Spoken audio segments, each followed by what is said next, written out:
Hi everyone, and welcome to Drumology. My name is Nick Baker, and today's video is the first in a series of videos for beginner students. Each video is designed as a visual reference to accompany the tutorial PDF on the Drumology website. Today's video is about hand techniques, grips and fulcrums.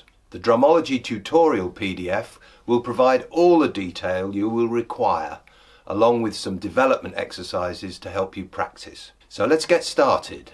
Fulcrums. So, what is a fulcrum? Imagine a seesaw.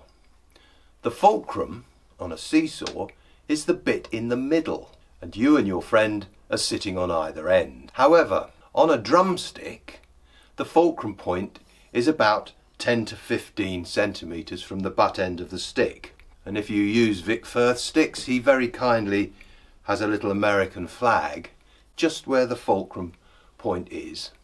And when the stick is held in the fulcrum, it will respond with the maximum number of bounces.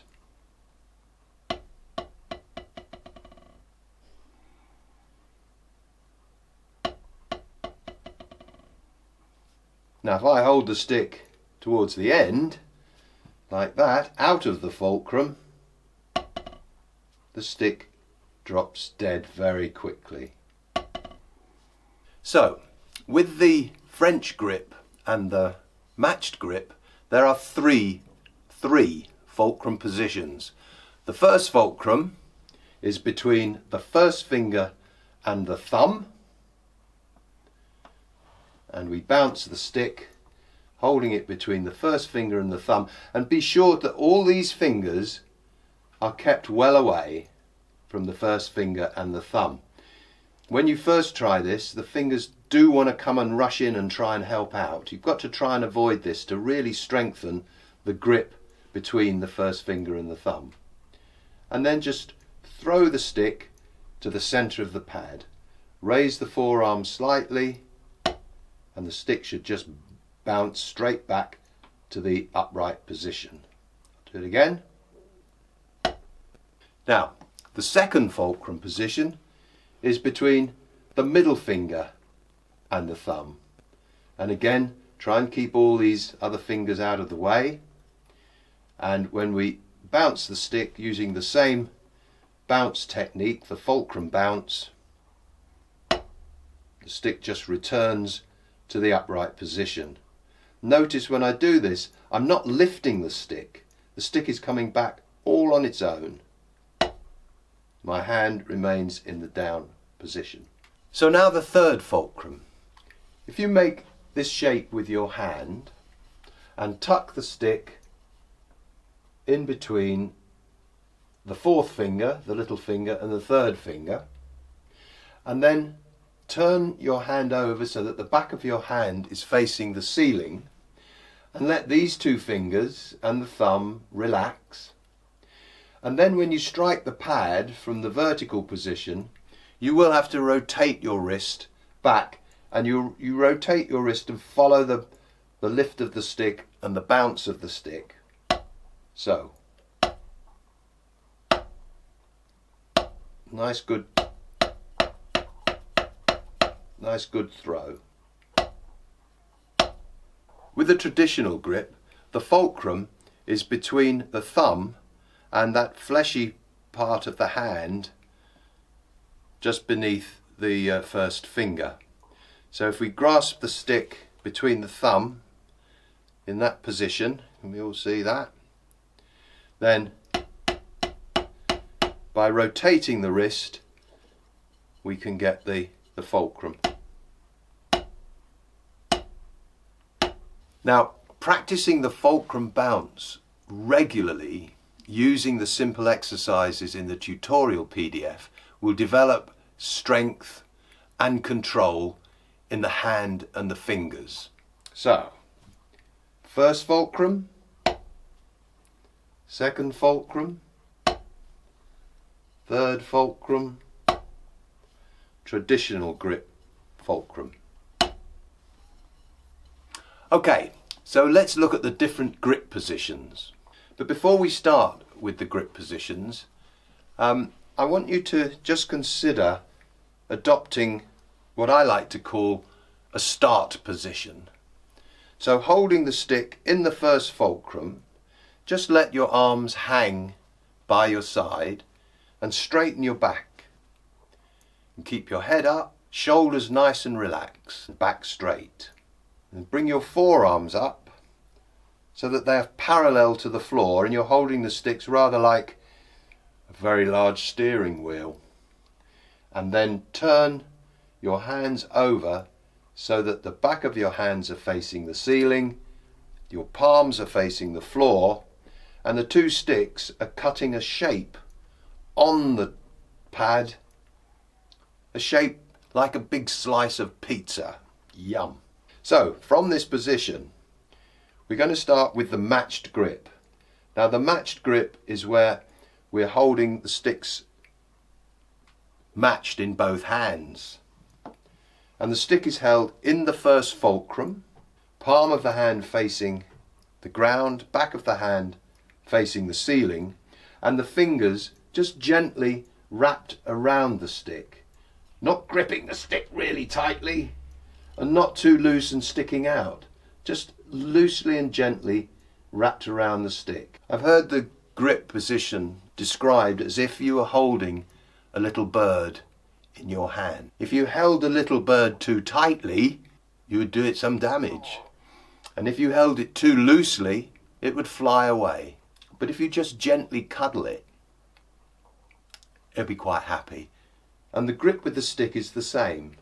It's just a gentle cuddle of the stick, not too tight, not too loose, just nice and gently. And from that matched position you can then throw the stick down.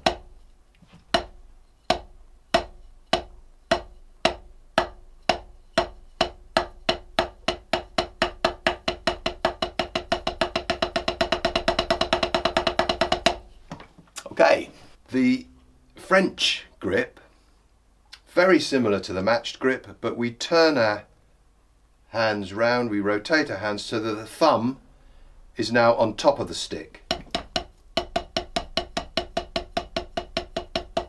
So we're just playing with the thumb on the top.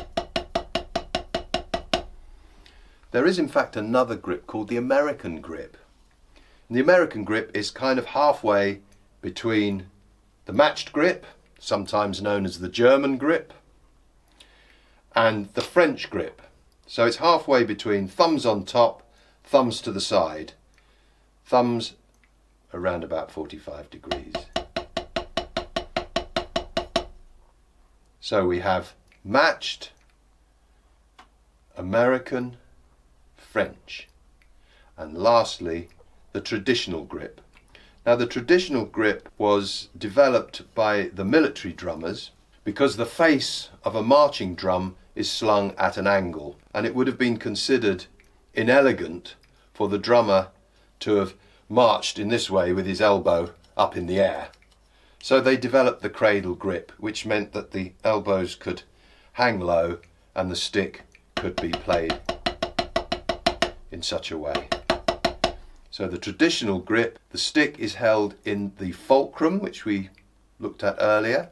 Then the little finger and the third finger are folded down to meet the palm of the hand, and the stick can just rest on that third finger, and then the first two fingers curl over the top. And this enables the stick to be controlled by propelling it between the two fingers, or for a louder strike, then the whole wrist is used. Fingers, wrist. Okay, now let's have a look at finger control. So once you've gained control over the grip and the fulcrum exercises, it's time to practice with finger control. So let's demonstrate finger control. First of all, if you take the stick in the first fulcrum position and just move it so that the thumb is on the top, then you can propel the stick with the second finger, which is the middle finger. Can you see that? That's the middle finger propelling the stick. Then we can use the third finger. And finally the little finger. Working with both hands, and just practice that using the exercises in the tutorial PDF, and you do that a little bit every day. That's going to help develop a lot of strength in those fingers. Now I'm just going to run through some additional exercises that you can use to strengthen hands and wrists and fingers. So the first exercise, you can do this even when you're sitting watching the television. Take your hand as if you were holding the drumstick in the matched grip, but no stick. So you've got your thumb against the first finger, and then just drop your wrist down, just gently stretching the tendons and the muscles down as far as you can, and then up as far as you can, so that you've got the full extension of the wrist. And just do that very gently. Don't try and overspeed it at first. Just keep it gentle, keep it slow, and then gradually you can increase your speed. But try and make the movement to the full extension of the wrist, because the wrist will move very fast up and down, and it'll move a lot better up and down than it will move side to side.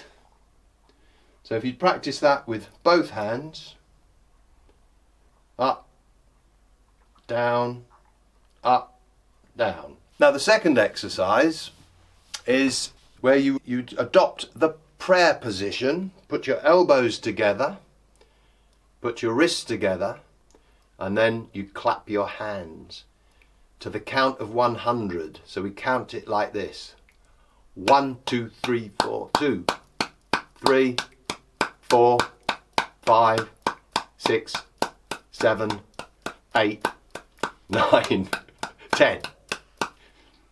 Got to do it to 100. Good exercise for your wrists. And the last exercise, if you hold the stick by the tip and with the middle finger, pull the stick up so that it's underneath your forearm, and then you can pull the stick in this way. First finger, second finger, little finger.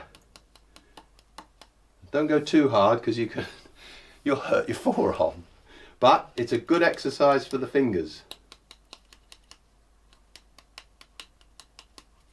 So that's it for now. Thanks for watching, and for the accompanying PDF to this video, the link is in the description. Subscribe to my channel and turn on the notification bell for the latest updates. And if you found this video useful, please give it a like. Thank you. Bye now.